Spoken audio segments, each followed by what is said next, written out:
உதயநிதி ஸ்டாலின் அரசியலுக்கு கத்துக்குட்டியாக இருப்பதாகவும் அரசியல் நாகரிகத்துடன் பக்குவப்பட தலைவராக இருக்க வேண்டும் என்றும் மத்திய இணையமைச்சர் எல்முருகன் விமர்சித்துள்ளார்.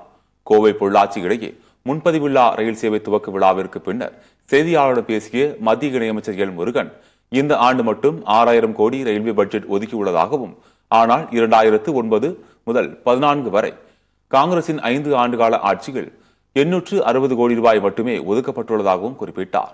இதுவாக இருந்தாலும் சேவை மனப்பான்மையுடன் முன்னெச்சரிக்கை நடவடிக்கைகளுடன் மத்திய அரசு செயல்படுவதாக கூறினார்.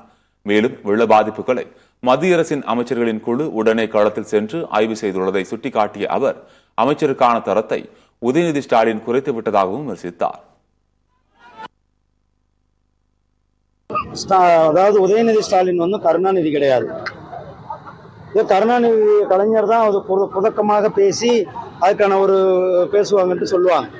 ஆனால் இவர் அந்த அளவுக்கான ஆள் கிடையாது. இவர் முதல்ல ஒரு அரசியலில், நேற்று கூட நான் இதே தான் சொல்லியிருந்தேன், அரசியலில் இவர் ஒரு கத்துக்குட்டியாக இருக்கிறார்.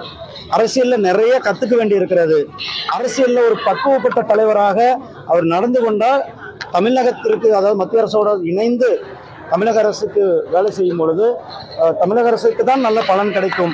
அதை விட்டுவிட்டு இவர் குதர்க்கமாக ஒரு கேலியோடு ஒரு கிண்டலோடு பேசுவதற்கு ஒரு தேவையில்லாத ஒரு அமைச்சருக்கான அந்த தராதரத்தை அவர் குறைத்து விட்டார் என்றுதான் நான் சொல்லுவேன்.